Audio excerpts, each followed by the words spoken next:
Ambassador Marcus Kane adjusted his diplomatic collar one last time before stepping off the transport shuttle.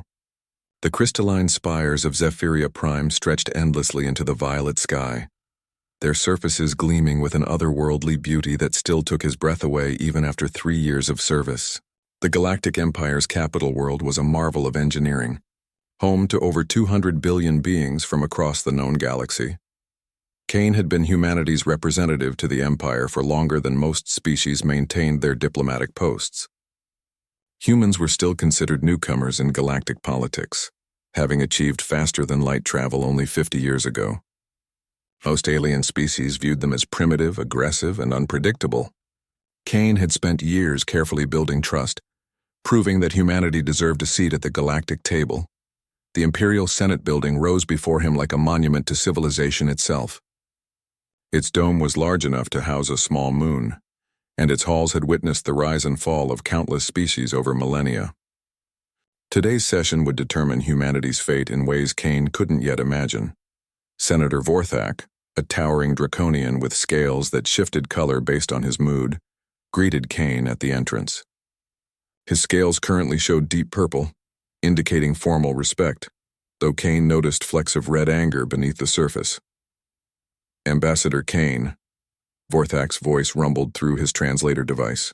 The Emperor wishes to speak with you privately before today's proceedings begin. Kane nodded, keeping his expression neutral despite the surprise.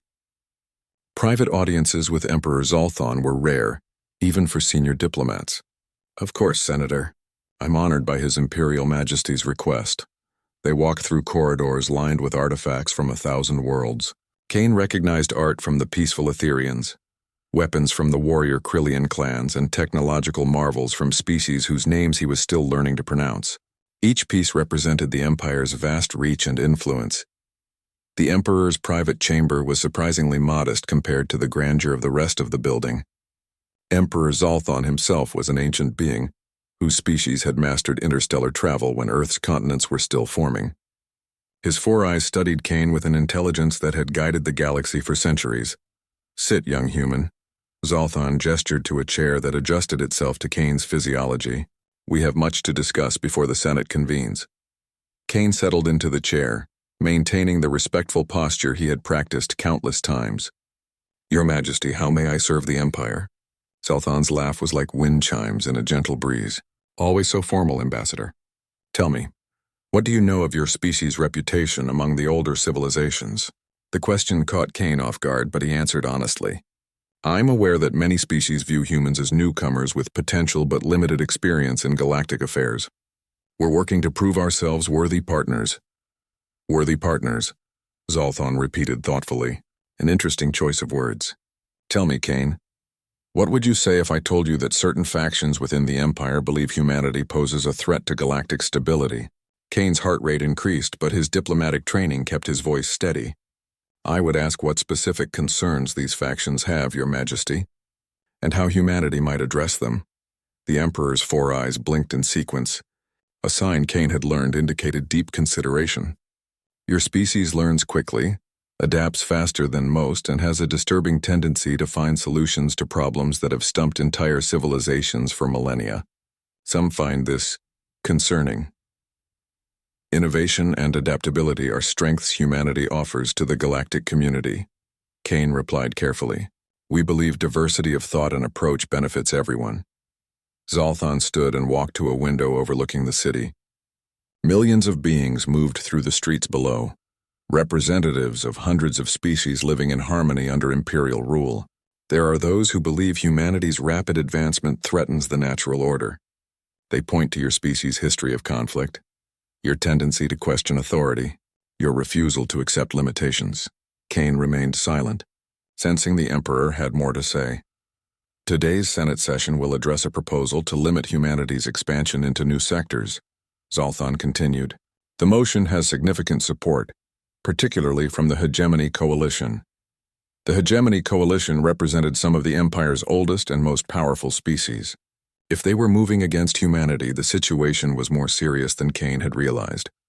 Your Majesty, humanity has abided by all imperial regulations and treaties. We've contributed to scientific advancement, cultural exchange, and peaceful exploration. What specific actions have prompted this response?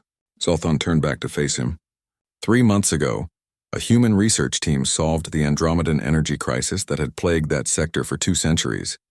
Last month, human mediators helped resolve the Centauri trade war that had been ongoing for 50 years.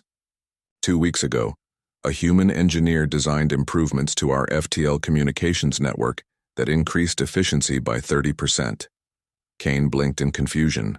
These sound like positive contributions, Your Majesty. They are, Zoltan agreed. And that terrifies certain elements within the Empire. They see a pattern of human achievement that suggests your species might eventually challenge established power structures. The weight of the situation began to settle on Kane's shoulders. Humanity's success was being viewed as a threat rather than an asset. What can be done to address these concerns? The proposal before the Senate today would restrict human expansion to current territories and limit participation in advanced research projects, Zoltan explained. It would effectively cap your species' growth and influence. Kane felt a chill run down his spine. Such restrictions would condemn humanity to permanent second-class status in the galactic community. Your Majesty, surely there must be alternatives to discuss. Zoltan's expression grew somber. I fear the coalition has already made their decision, Ambassador. Today's session is merely a formality to legitimize their predetermined outcome. The Emperor moved closer, lowering his voice. I have ruled for over 3,000 years, Kane. I have seen species rise and fall, watched civilizations bloom and wither. Your people remind me of my own species in our youth, hungry for knowledge, unwilling to accept the impossible. Kane leaned forward slightly. What advice would you offer, Your Majesty? Be careful who you trust, Zoltan said quietly. The coalition views you as a problem to be solved rather than a partner to be embraced. They believe controlling humanity now will prevent future complications. As if summoned by their conversation, Senator Vorthak appeared at the chamber entrance.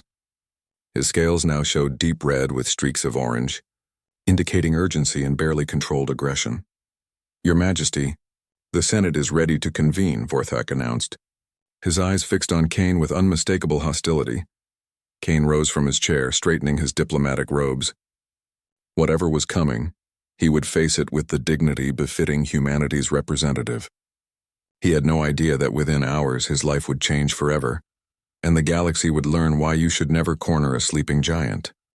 The Imperial Senate chamber buzzed with tension as representatives from 200 species filled their designated sectors. Kane took his position in the human delegation area, a modest section that reflected humanity's recent addition to the galactic community. Around him, ancient civilizations commanded vast territories within the chamber, their influence measured by the size and prominence of their seating arrangements. Senator Vorthak called the session to order, his voice amplified through the chamber's acoustic systems. The draconian scales had shifted to official blue, but Kane noticed the underlying red remained, suggesting barely contained hostility. Today we address Motion 7749 Gamma, Vorthak announced, a proposal to implement controlled development protocols for emerging species showing rapid technological and territorial expansion. Kane's blood ran cold. The motion didn't mention humanity by name, but everyone in the chamber knew exactly which species was being targeted.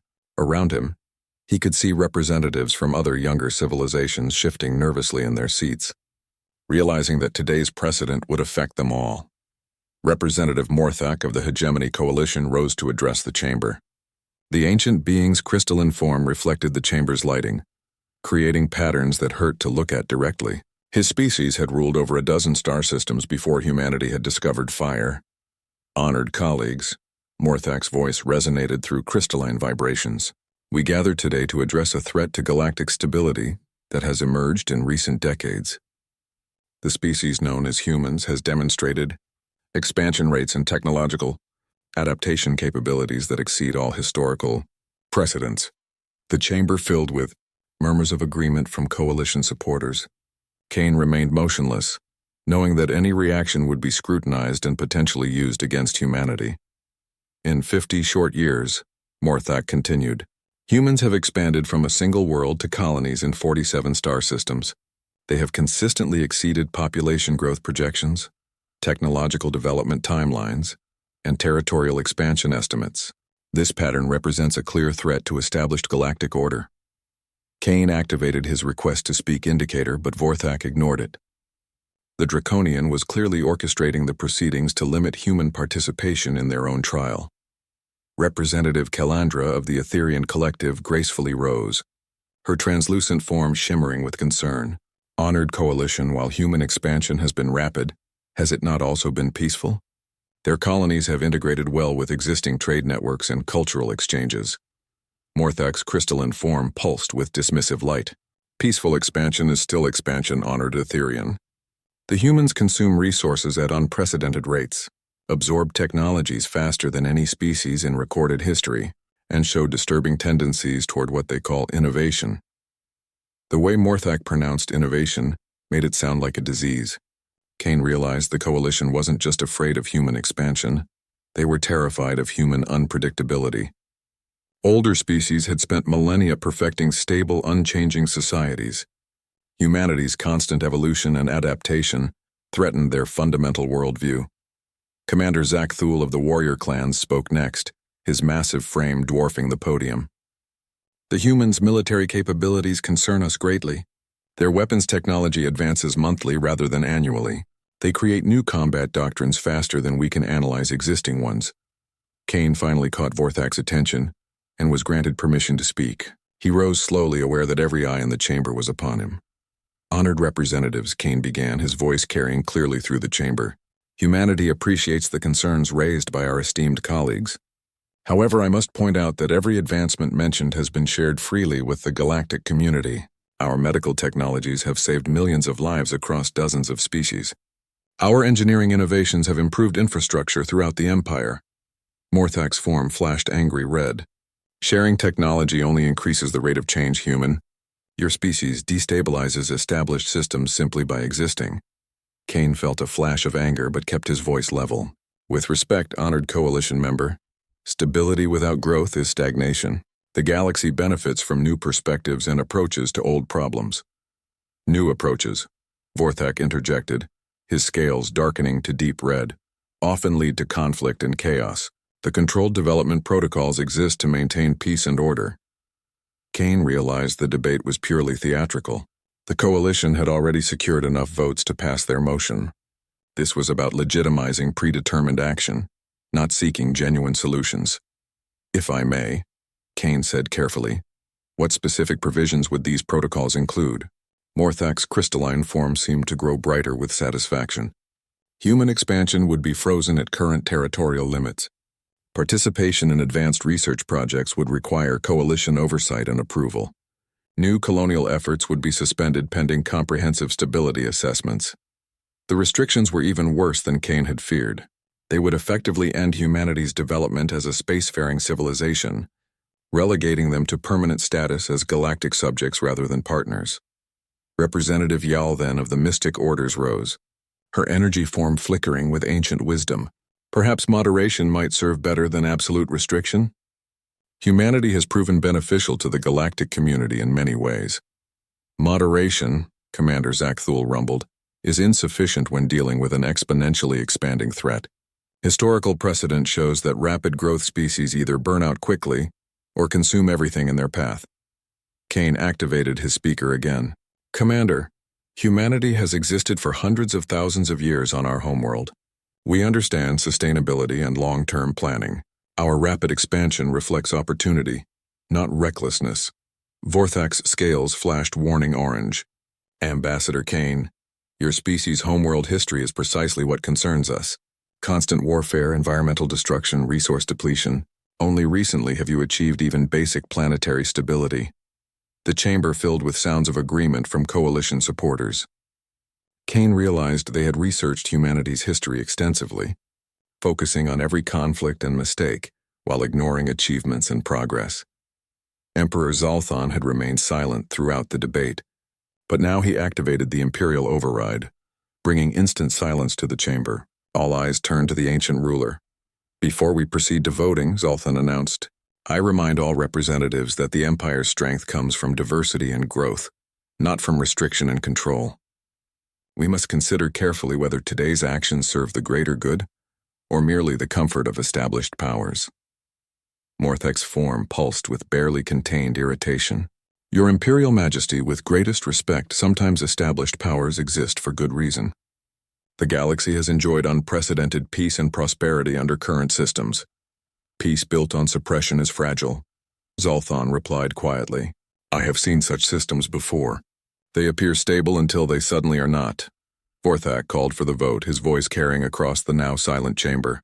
Kane watched as the voting displays activated throughout the chamber. Red lights began appearing as coalition members cast their votes for restriction. A few green lights appeared from humanity's supporters, but far too few. As the voting continued, Kane felt a strange calmness settle over him. He had done everything possible through diplomatic channels. If the galaxy chose to see humanity as a threat to be contained, rather than a partner to be embraced, then perhaps it was time for them to learn exactly what kind of threat they were dealing with. The final tally appeared on the main display: 847 votes for the controlled development protocols, 12 against. Humanity's fate had been decided by beings who feared change more than they valued justice. Kane rose slowly as Vorthak announced the motion's passage. He had come to this chamber as a diplomat representing a hopeful young species, seeking partnership in the galactic community. He would leave as something entirely different. Kane walked through the diplomatic quarter of Zephyria Prime as news of the Senate vote spread throughout the galaxy. His secure communicator buzzed constantly with messages from human colonies, Earth's government, and sympathetic alien species expressing outrage at the decision. The controlled development protocols would take effect in 30 days, giving humanity barely a month to comply with restrictions that would cripple their civilization's growth. The human embassy building stood like a small island of Earth architecture among the exotic designs of alien diplomatic compounds. Kane's staff was working frantically to manage the crisis, coordinating with human worlds and attempting to find legal challenges to the Senate's decision. As he entered the building, his chief aide, Sarah Chen, approached with urgent updates. Ambassador, we've received 17 formal protests from human colonies, Chen reported, her face grim. 3 worlds are already discussing independence declarations rather than accept the restrictions. Earth's government is demanding immediate consultation with you. Kane nodded, unsurprised by the reactions. Humanity had spent 5 decades building their place in the galaxy. They wouldn't surrender their future without a fight. Schedule an emergency conference with all colonial governors. We need coordinated response, not scattered rebellion. Sir, Chen hesitated. There's something else. Intelligence reports suggest the coalition isn't planning to wait for official implementation of the protocols. Kane stopped walking and turned to face her fully. Explain. We've detected unusual military movements in 3 sectors adjacent to human space. Fleet positions that don't match any scheduled exercises or patrol routes. It looks like they're positioning for rapid deployment. The implications hit Kane immediately. The coalition wasn't just planning to restrict humanity's growth. They were preparing to enforce those restrictions through military action. Any human resistance would be met with overwhelming force. How long do we have? Kane asked quietly. Intelligence estimates 72 hours before they're in position for coordinated strikes against our outer colonies. Kane felt something cold settle in his chest. The galaxy had declared humanity a threat and was now moving to eliminate that threat permanently. Diplomatic solutions were no longer possible. Sir, Chen continued nervously, there's one more thing. We've intercepted communications suggesting the coalition views you personally as a primary target. They believe removing you will decapitate human diplomatic resistance. Kane almost smiled at the irony. They thought eliminating one diplomat would solve their human problem. They had no idea what they were actually dealing with. Cancel all my public appearances, Kane instructed. Implement Security Protocol 7. And Chen, send a message to Director Morrison at Human Intelligence. Tell him it's time to activate the Constellation Protocol. Chen's eyes widened. The Constellation Protocol was a code name she'd heard whispered but never fully explained. Sir, are you sure? The galaxy wants to see what humanity looks like when we're cornered, Kane said softly. Time to give them a demonstration. That evening, Kane attended what appeared to be a routine cultural exchange dinner at the Etherian embassy.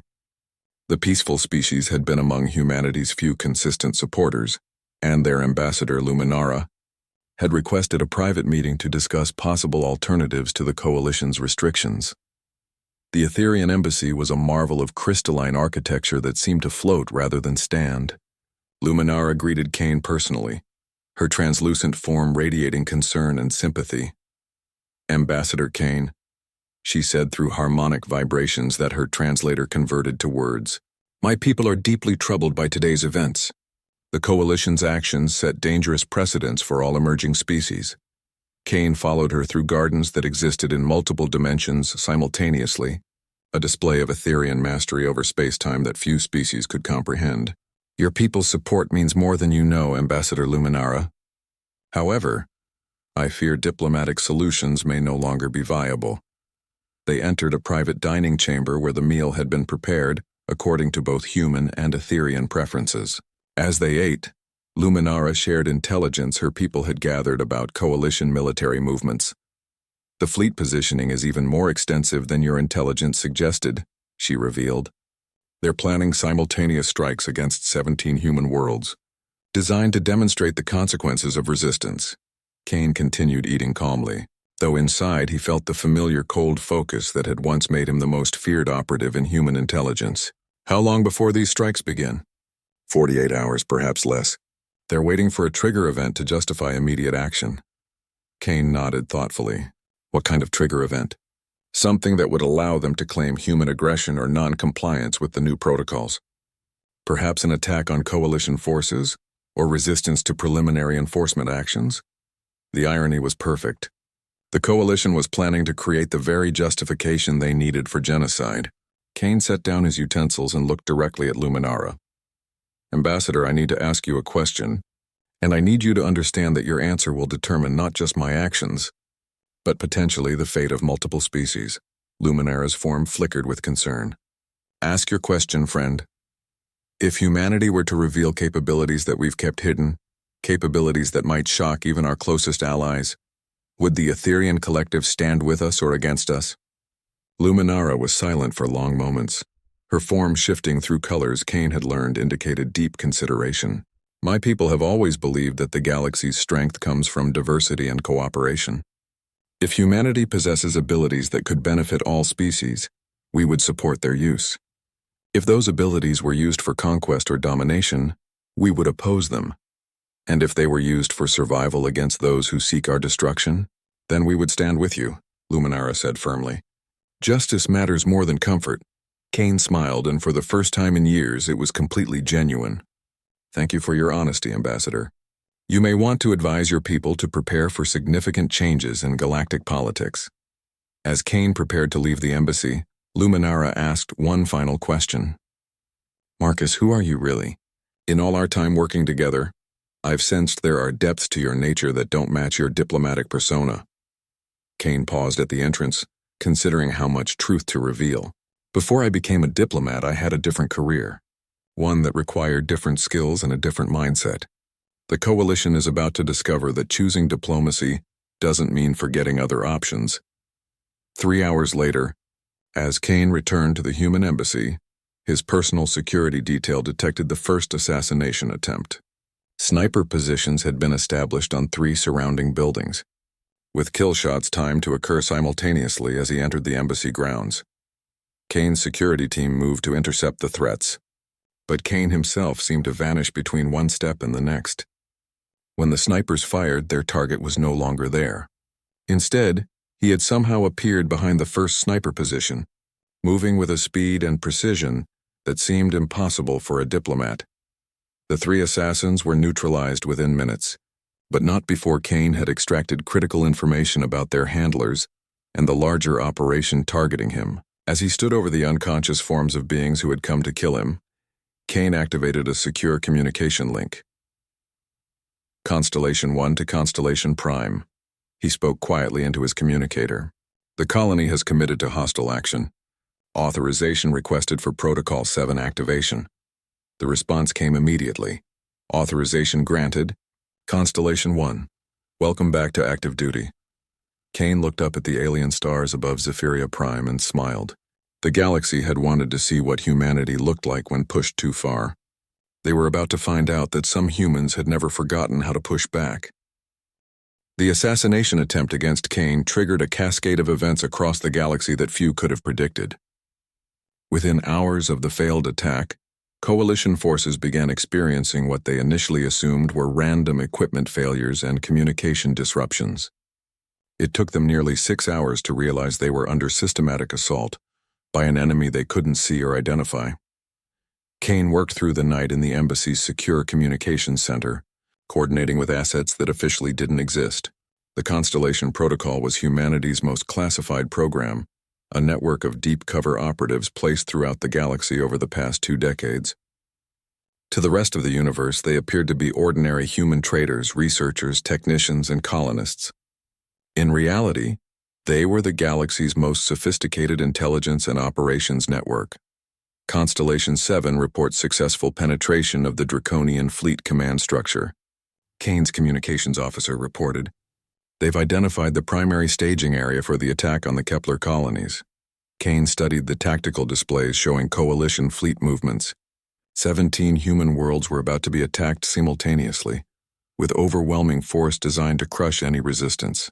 The Coalition believed they were dealing with a typical emerging species with limited military capabilities. They had no idea that humanity had been preparing for this possibility since their first contact with galactic civilization. "Activate Phase 2, Kane ordered. "Target their command and control networks. I want their fleet commanders blind and deaf when their orders change."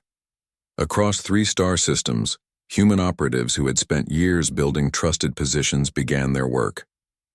Technical specialists caused critical system failures that appeared completely random. Communications officers introduced subtle delays and distortions that fragmented coordination efforts. Supply coordinators discovered suddenly urgent maintenance requirements that grounded entire squadrons. Senator Vorthak was reviewing final attack preparations when his flagship's primary computer systems experienced what engineers described as a cascade failure of impossible complexity. Navigation systems provided contradictory readings, communications equipment broadcast on wrong frequencies, and weapons targeting systems began identifying Coalition ships as hostile targets. "How is this possible?" Vorthak demanded as his technical staff scrambled to restore basic functionality. "These systems have redundancies built upon redundancies." His chief engineer, a human named David Kim who had served with distinction for 3 years, worked frantically at the diagnostic stations. "Sir, it appears to be some kind of quantum virus that's rewriting system protocols faster than we can counteract them." "I've never seen anything like it." Vorthak's scales shifted to worried yellow as he considered the implications. "Could this be related to the human problem we're addressing?" Kim maintained his concerned expression while internally marveling at Vorthak's stupidity. "Sir, human technology isn't advanced enough for this level of systems intrusion. This has to be the work of one of the elder species."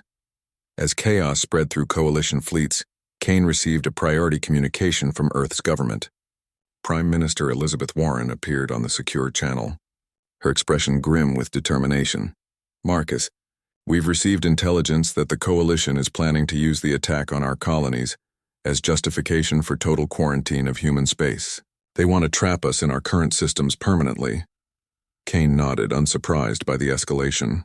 "Ma'am, they've moved beyond containment to active elimination. The assassination attempt on me was just the beginning. They see us as an existential threat to their established order." "What's our status with the Constellation assets?" "All 17 target systems are compromised," Kane reported. "Their fleet coordination is deteriorating rapidly. However, we need to be prepared for their likely response when they realize they're under attack." Warren leaned forward, her expression intense. "Which is?" "They'll abandon subtlety and move to direct action. When they can't coordinate a careful strike, they'll try to crush us with overwhelming force." "How long do we have?" Kane consulted his tactical displays. 12 hours, maybe less. Once they realize their communications are compromised, they'll switch to backup protocols and emergency command structures. "Then it's time," Warren said quietly. "Authorization granted for full Protocol 7 implementation. Show them what humanity really looks like." The communication ended and Kane turned to address his staff. Sarah Chen and the other embassy personnel looked at him with expressions mixing confusion and growing suspicion. The diplomat they had worked with for 3 years was displaying knowledge and capabilities that didn't match his official background. "Sir," Chen said carefully, "what exactly is Protocol 7? Kane considered how much to reveal. His cover as a simple diplomat was blown anyway, and his people deserved to understand what was happening. Sarah, how much do you know about humanity's expansion into the galaxy? The standard history, I suppose. We developed FTL travel 50 years ago, made contact with the Empire, and began establishing colonies. Kane smiled grimly. That's the public version. The real story is more complicated. When we first detected alien civilizations, Earth's governments realized we were entering an environment where established powers might see us as threats. We needed intelligence capabilities and strategic assets in place before making official contact. The implications dawned on Chen's face. You're saying we had people out here before first contact? We had people out here for a decade before first contact, Kane confirmed. Carefully placed, thoroughly trained, with covers so deep that even they believed their own identities after a while. The galaxy thought they were watching humanity's first stumbling steps into galactic civilization. In reality, they were watching a carefully orchestrated performance. Kane activated a wall display showing a three-dimensional map of the galaxy. Red dots appeared throughout Coalition space, each representing a constellation asset. There were hundreds of them. Every major fleet, government facility, research station, and economic center in Coalition space has human operatives in key positions. We've been preparing for this day since the moment we realized the galaxy operates on power politics, rather than idealistic cooperation. His staff stared at the display in shock. The scope of the operation was staggering, representing a level of long-term planning and resource commitment that rivaled the efforts of elder species. Sir? One of the junior staff members asked quietly. What was your role in all this? Kane turned to face them, and for the first time they saw past the diplomatic mask to the person underneath. Before I became Ambassador Kane, I was Colonel Marcus Kane, Special Operations Command. My job was to identify threats to human survival and eliminate them before they could develop into existential problems. The temperature in the room seemed to drop several degrees as Kane's true nature became apparent. The galaxy wanted to treat humanity as a threat to be managed. They're about to learn why that was a mistake. Kane's communicator buzzed with an urgent message. Coalition fleets had begun switching to emergency protocols, bypassing their compromised systems by reverting to basic command structures. The window for subtle operations was closing. All stations, this is Constellation 1, Kane broadcast to the hidden network. Phase 3 is authorized. Remove kid gloves. Show them what we're really capable of. Across the galaxy, the gloves came off. Human operatives shed their cover identities and began active sabotage operations. Fleet commanders found their ships suffering accidents that left them dead in space. Supply depots experienced explosions that destroyed months of accumulated resources. Communication networks went completely dark as human technical specialists revealed capabilities far beyond what anyone had suspected. But the Coalition's response was swift and brutal. Unable to coordinate careful strikes, they defaulted to their backup plan. Overwhelming force applied without regard for collateral damage. If they couldn't contain humanity surgically, they would simply destroy every human world simultaneously. Kane watched the tactical displays as Coalition fleets abandoned their compromised positions and moved to direct assault formations. The careful chess game was ending. Now it would be a fight for survival. And the galaxy was about to learn why you should never corner a species that had clawed its way to the top of its homeworld's food chain. The Coalition's response to their communication failures was swift and predictable. Commander Zaxthul, operating from his backup command ship after his flagship suffered total systems failure, issued emergency orders to all Coalition fleets. Abandon careful coordination and proceed with immediate overwhelming assault on all human targets. If we cannot cut off the head, Zaxthul growled to his assembled commanders, we will crush the entire body. All human worlds are to be subjected to complete orbital bombardment. No survivors, no exceptions. What the Coalition didn't realize was that their backup communications were also compromised. Every order they transmitted was intercepted, decoded, and relayed to human defense networks with enough advance warning to prepare responses. Kane stood in the embassy's war room, watching as the situation escalated beyond all diplomatic solutions. His staff had been evacuated to secure bunkers, leaving only essential personnel to witness what would happen next. The gentle diplomat who had spent 3 years building relationships and seeking compromise was gone. replaced by the cold professional who had once been Earth's most effective weapon. Constellation Prime reports all human worlds have received early warning, his communications officer reported. Defense protocols are activating across all 17 target systems. Kane nodded, studying the tactical displays. The Coalition was deploying over 3,000 warships against 17 human colonies, with a combined population of nearly 2 billion people. By conventional military analysis, humanity didn't stand a chance. Sir, Sarah Chen approached cautiously. She had insisted on remaining despite the evacuation orders. Our colonies have minimal military presence. Even with advance warning, how can they possibly resist that level of force? Kane turned to her with an expression that made her step back involuntarily. Sarah, you're still thinking like the galaxy expects us to think. You're assuming our colonies are what they appear to be. He activated a new display showing detailed schematics of human colonial installations, what appeared to be simple mining operations, agricultural centers, and research stations revealed hidden depths and capabilities that belonged in military installations. Every human colony was built with dual purposes, Kane explained. Public infrastructure for normal operations and hidden defensive systems designed to turn peaceful settlements into military strongholds when necessary. The galaxy sees farming communities and research stations. We built fortress worlds. The first Coalition assault began against the human colony of New Sydney, an agricultural world that appeared to have no military capabilities whatsoever. 300 Coalition warships dropped out of hyperspace expecting to find helpless civilians preparing for slaughter. Instead, they found themselves facing weapons systems that shouldn't have existed. The planet's surface erupted with defensive installations that had been hidden beneath innocent-looking farm equipment and research facilities. Orbital platforms that had been disguised as commercial. Satellites revealed themselves as heavily armed defense stations. But the real surprise came when New Sydney's agricultural processing plants opened up to reveal something that made the Coalition fleets freeze in shock. Humanity's first battle-tested starships, designed and built in secret over 2 decades. The ships that emerged bore no resemblance to the simple transports and civilian vessels the galaxy had seen from humanity. These were predators made manifest in metal and energy, incorporating technologies that human scientists had developed by combining innovations from dozens of species with engineering principles that only humanity seemed to understand. Commander, Zakthul watched in disbelief as his overwhelming force found itself engaged in actual combat against an enemy that was supposed to be helpless. How is this possible? He demanded of his tactical officers. Intelligence reports indicated minimal human military capabilities.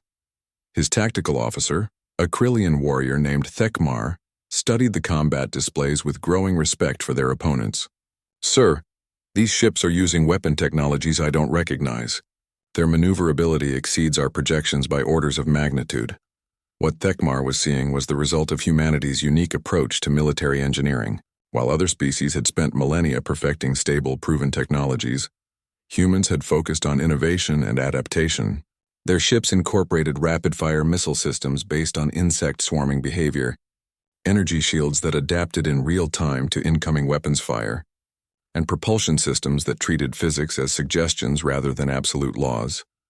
The battle for New Sydney became a nightmare for Coalition forces. Human ships moved like living creatures, coordinating attacks with an instinctive understanding of pack-hunting tactics.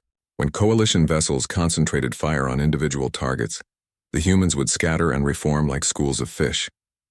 When Coalition formations tried to maintain defensive positions, human ships would strike from impossible angles and vanish before return fire could be coordinated.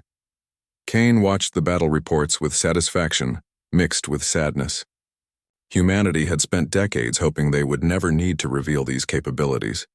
The dream of peaceful integration into galactic civilization was dying in the fires of this unnecessary war. Sir, his communications officer called out. We're receiving surrender requests from 3 Coalition ships at New Sydney. They're requesting immediate evacuation of damaged vessels. Kane considered the request. Standard human military doctrine called for accepting surrenders and treating prisoners according to galactic conventions. But this wasn't a standard military operation anymore. Negative, Kane replied coldly. No quarter given to forces engaged in genocide. They made their choice when they came to exterminate civilian populations. The officer looked shocked. Sir, that goes against every diplomatic principle we've followed for decades. Kane turned to face him directly. Diplomatic principles assume good faith from all parties. The coalition abandoned good faith when they decided to solve their human problem through mass murder. Today we're not diplomats. Today we're what we've always been underneath the polite veneer: survivors. Similar scenes played out across all 17 target systems. Coalition forces expecting easy victories against helpless colonies instead found themselves engaged in desperate battles against an enemy that seemed to violate every assumption about warfare they had developed over millennia. The human colony of Kepler Station revealed massive underground military complexes hidden beneath scientific research facilities. The mining world of prosperity turned out to have converted its extraction equipment into planetary defense cannons capable of threatening capital ships in orbit. Even the smallest agricultural settlements deployed defensive systems that suggested decades of careful preparation. But the most shocking revelation came at the colony of Haven, where coalition forces encountered something that changed the entire nature of the conflict. When the attacking fleet tried to establish orbital bombardment positions, they found themselves facing not just defensive installations and hidden warships, but weapons platforms that seemed to bend the laws of physics themselves. The platforms generated fields that made space itself hostile to coalition vessels. Ships would find their hulls aging decades in minutes, their crews experiencing temporal distortions that turned seconds into hours, their weapons firing backward through time to strike themselves before they could shoot. Commander Zachthol received reports of the Haven battle with growing horror. Temporal manipulation weapons? Impossible. Such technology has been theoretical for thousands of years. His chief scientist, a Vorthak who had spent centuries studying advanced physics, reviewed the data with trembling hands. Sir, the humans appear to have made theoretical physics into practical engineering. These weapons shouldn't be possible according to any known science. Kane received the same reports with grim satisfaction. Humanity's greatest secret was finally revealed. They weren't just innovative, they were capable of making the impossible into reality through sheer determination and refusal to accept limitations the galaxy had wanted to restrict. Humanity because they feared rapid development and unpredictable innovation. Now they were learning that they had vastly underestimated exactly how unpredictable humans could be when their survival was threatened. But Kane knew this was only the beginning. The coalition still had overwhelming numerical superiority and would eventually adapt to human tactics. The real test would come when they abandoned conventional warfare entirely and moved to weapons designed to sterilize entire worlds. It was time to show the galaxy that humanity had prepared for that possibility too. Emperor Zolthon received reports of the coalition's failed attacks with a mixture of fascination and growing alarm. From his palace on Zephyria Prime, he watched as 3,000 years of established galactic order crumbled in the face of humanity's unexpected capabilities. The species the Empire had classified as emerging and controllable was systematically dismantling the coalition's most powerful fleets. Your Imperial Majesty, his chief advisor approached nervously. Coalition forces are requesting Imperial intervention. They claim human weapons violate multiple galactic conventions regarding temporal manipulation and reality distortion. Technologies. Zolthon's four eyes focused on tactical displays showing the ongoing battles. At 7 different human colonies, coalition fleets were either retreating in disorder or sending increasingly desperate calls for reinforcement. The carefully planned genocide had become a military disaster. And what does our analysis suggest about these weapons? Zolthon asked quietly. Our scientists are disturbed, the advisor admitted. The humans appear to have developed technologies that our oldest species considered impossible. Their temporal manipulation systems alone represent advances that should have taken millennia to achieve. Zolthon stood and walked to his observation window, looking out over the capital city, where representatives from hundreds of species lived in harmony under imperial protection. For 3,000 years, he had maintained galactic stability through careful balance of power between competing factions. The emergence of humanity threatened that balance in ways he was only beginning to understand. Meanwhile, Kane was coordinating humanity's response from the embassy's command center when priority alerts began flooding his displays. Coalition forces, faced with military defeat, were shifting tactics to something far more sinister. Sir, His intelligence officer reported urgently. We're detecting massive energy buildups in coalition rear areas. They're bringing planet-killer weapons online. Kane felt ice form in his stomach. Planet killers were weapons capable of literally destroying entire worlds, turning thriving colonies into asteroid fields. Their use was restricted by Galactic convention to the most extreme circumstances, and deployment required approval from the Emperor himself. Have they received Imperial authorization? Negative, sir. Intelligence suggests they're planning to use them without authorization and seek forgiveness afterward. They believe a successful genocide will present the Emperor with accomplished facts he'll be forced to accept. Kane activated secure communications to Earth's government. Prime Minister Warren appeared on screen, her expression grim as she received the same intelligence reports. Marcus, if they use planet killers against our colonies, we're looking at potential extinction of our entire spacefaring civilization, Warren said quietly. 2 billion people across 17 worlds. Kane nodded, his expression cold as Arctic winter. Ma'am, they've escalated beyond conventional warfare. Permission requested to activate Pandora protocols. Warren was silent for long moments. The Pandora protocols represented humanity's ultimate contingency plan, weapons and capabilities so dangerous that their very existence had been classified beyond any normal security level. Only a handful of people in the entire human government knew they existed. Marcus, if we activate Pandora, there's no going back. The galaxy will never see us the same way again. Ma'am, the galaxy has already decided to see us as an existential threat to be eliminated. Pandora protocols might be the only thing that ensures some of us survive to see tomorrow. Warren took a deep breath. Authorization granted. May God forgive us for what we're about to unleash. The first planet-killer weapon fired on the human colony of New Geneva, a research world home to 3 million civilians.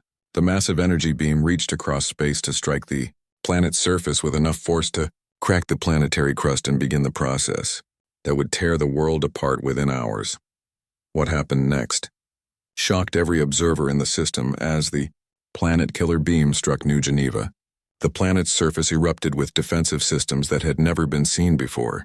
Instead of trying to block or deflect the incoming energy, the human installation seemed to absorb it, channeling the devastating force into massive underground networks that transformed destruction into something else entirely. The planet didn't die. Instead, it began to change. New Geneva's surface transformed as absorbed energy-powered systems that remade the world's very structure. What had been a normal terrestrial planet became something that existed partially outside normal space-time, its reality shifting and flowing in ways that made observation itself difficult. Kane watched the transformation with satisfaction tinged by sorrow. Pandora 1 activation successful. New Geneva has achieved metastable dimensional phase variance. His staff stared at the displays in shock and confusion. Sir, what exactly did we just witness? Kane turned to address them, and for the first time, they saw something in his eyes that transcended human emotion. Humanity's final gift to the galaxy, proof that there are some species you should never try to exterminate. The transformation of New Geneva was being observed by every major power in the galaxy. What they saw violated their understanding of physics, engineering, and reality itself. Humans had somehow turned a planet-killer attack into a catalyst for transforming an entire world into something beyond conventional existence. Emperor Zoltan received the reports with growing alarm. My Science Council is reporting that the transformed planet exists in multiple dimensional phases simultaneously. How is such a thing possible? His chief scientist, an ancient being whose species had mastered interstellar travel when Earth was still cooling from its formation, could only offer theories.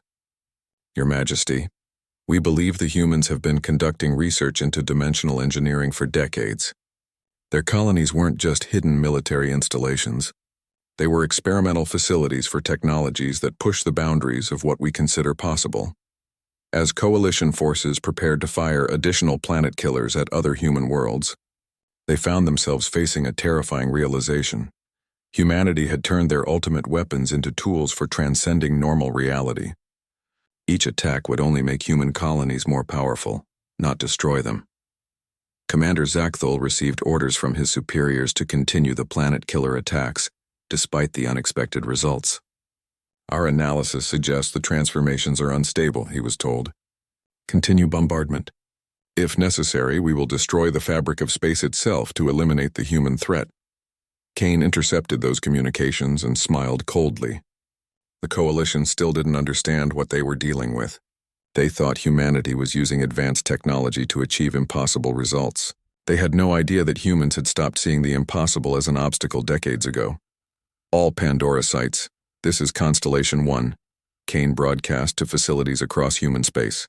Coalition forces are committed to escalated response. Authorization granted for full-spectrum defensive protocols. Show them what we built while they thought we were just expanding our territories. Across 17 star systems, human colonies began revealing their true nature. What the galaxy had seen as simple settlements and research stations transformed into something that belonged in the nightmares of elder gods rather than conventional military planning. The humans hadn't just been hiding military capabilities. They had been conducting experiments in reality engineering that turned their colonies into weapons capable of rewriting the laws of physics in localized areas. Each world became a fortress that existed partially outside normal space-time, defended by systems that made conventional military force irrelevant. But Kane knew that revealing these capabilities would have consequences far beyond the current conflict. Humanity had just demonstrated that they were no longer bound by the same limitations that governed other species.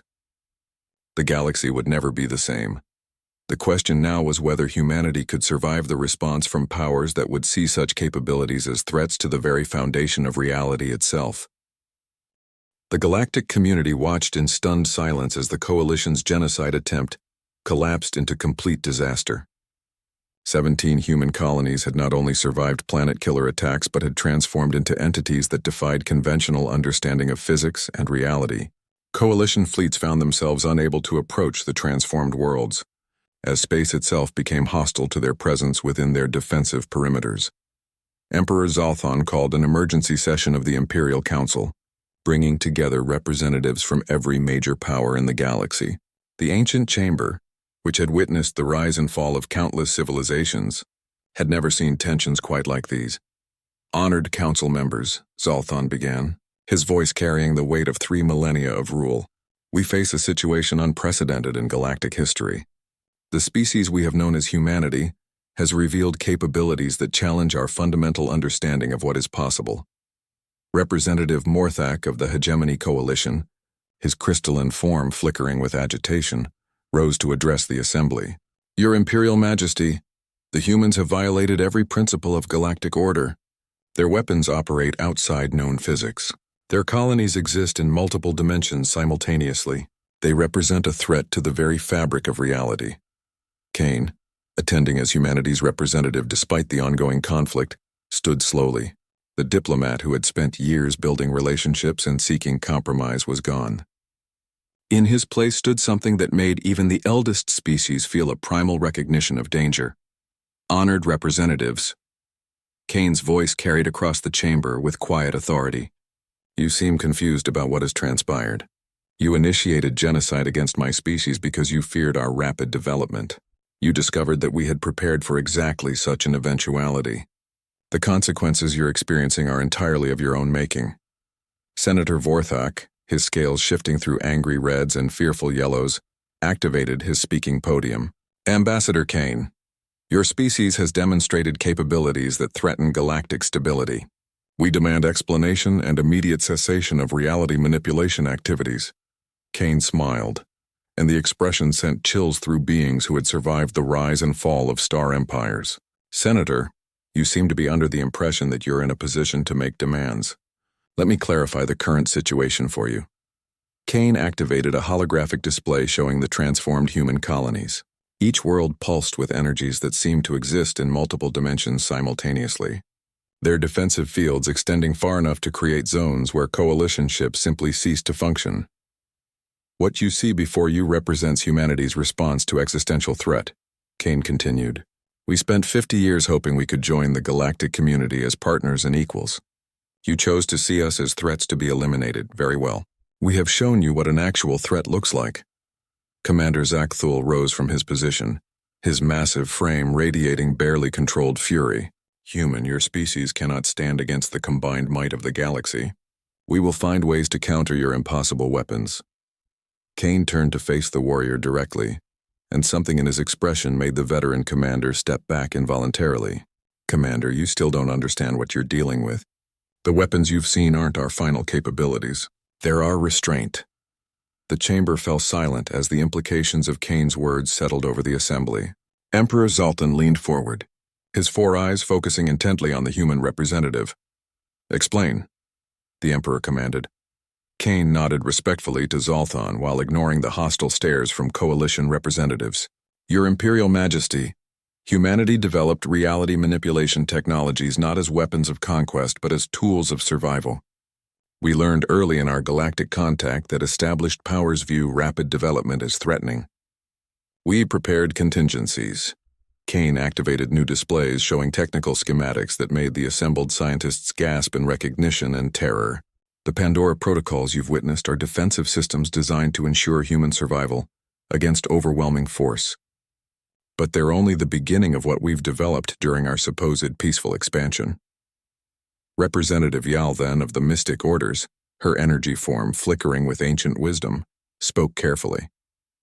What you're showing us suggests capabilities that approach those of the precursors themselves. How did a species 50 years into galactic civilization achieve such advancement? Kane's expression softened slightly as he addressed the one species that had consistently shown wisdom, rather than fear. Because we never stopped being human, honored Yal, then. Other species reached technological plateaus and maintained them for stability. We kept pushing boundaries because accepting limitations isn't in our nature. Morthak's crystalline form pulsed with desperate anger. Impossible advancement rates prove our point. Humans represent chaos that will destroy established order. Kane turned back to the coalition representative with an expression of infinite patience. Morthak, you created the chaos you feared. We offered partnership. You chose conflict. Now you're experiencing the consequences of that choice. Emperor Zoltan stood, bringing immediate silence to the chamber. Ambassador Kane, what are humanity's intentions now that your true capabilities have been revealed? Kane considered the question carefully before responding. Your Imperial Majesty, humanity's intentions remain what they have always been, survival and growth. We had hoped to achieve both through cooperation and mutual benefit. The Coalition's actions have forced us to consider alternative approaches. The implications hung heavy in the chamber. Humanity was no longer seeking acceptance into galactic civilization. They were announcing their ability to reshape it according to their own vision. However, Kane continued, we recognize that our capabilities create legitimate concerns for other species. We propose a new framework for galactic relations. One based on actual equality rather than the fiction of partnership between established powers and emerging species. Zoltan's ancient wisdom recognized the moment for what it was, the end of one galactic era and the beginning of another. What framework do you propose? Kane activated final displays showing humanity's vision for galactic civilization. Instead of the rigid hierarchies that had governed the Empire for millennia, he presented a dynamic network of truly independent species working together through voluntary cooperation rather than enforced compliance. Zones of influence based on capability rather than tradition, Kane explained. Species that demonstrate advanced capabilities assume responsibility for appropriate territories and projects. Those that prefer stability maintain their established systems. Most importantly, no species attempts to limit another's development out of fear or comfort. The chamber erupted in arguments and protests from coalition representatives, but Kane noticed that other species were listening with interest. The younger civilizations saw opportunity for advancement beyond artificial restrictions. Even some older species recognized the potential benefits of a more dynamic galactic order. Emperor Zoltan raised his hand for silence. And if this proposal is rejected? Kane's expression returned to the cold professionalism that had made him humanity's most effective operative. Then humanity will continue to grow and develop according to our nature, with or without galactic cooperation. The choice of whether that development occurs within existing frameworks or outside them belongs to the Empire. The message was clear. Humanity was no longer asking for permission to exist and grow. They were offering the galaxy one chance to adapt to the new reality before humanity simply imposed their own vision of order. Zoltan looked around the chamber at representatives from hundreds of species, seeing the fear and uncertainty in their expressions. The comfortable stability of established galactic order was ending, replaced by something dynamic and unpredictable. The Empire will consider humanity's proposal, Zoltan announced formally. In the meantime, all hostile actions against human territories will cease immediately. As the session ended and representatives filed out in subdued conversations, Kane remained behind to speak privately with the Emperor. The ancient ruler studied the human who had single-handedly reshaped galactic politics. "Tell me honestly, Marcus Kane," Zoltan said quietly. "Who are you really?" Kane smiled, and for the first time in years it held genuine warmth rather than diplomatic calculation. "I'm exactly what I've always been, Your Imperial Majesty. A human being who refuses to accept that anything is impossible. The galaxy wanted to see what that looks like when we're pushed too far. Now they know." Zoltan nodded slowly. "And what does the future hold for the galaxy under humanity's influence?" Kane looked out at the stars visible through the chamber's great windows, each point of light representing worlds and civilizations that would never be quite the same again. "Change, Your Imperial Majesty. Constant, relentless, beautiful change. The galaxy is about to discover what it means to grow again, instead of simply maintaining what already exists." As Kane left the chamber, Zoltan remained behind, contemplating the end of the longest period of stability in galactic history. The humans had been right about one thing: stagnation was not the same as peace. Perhaps it was time for the galaxy to remember what growth,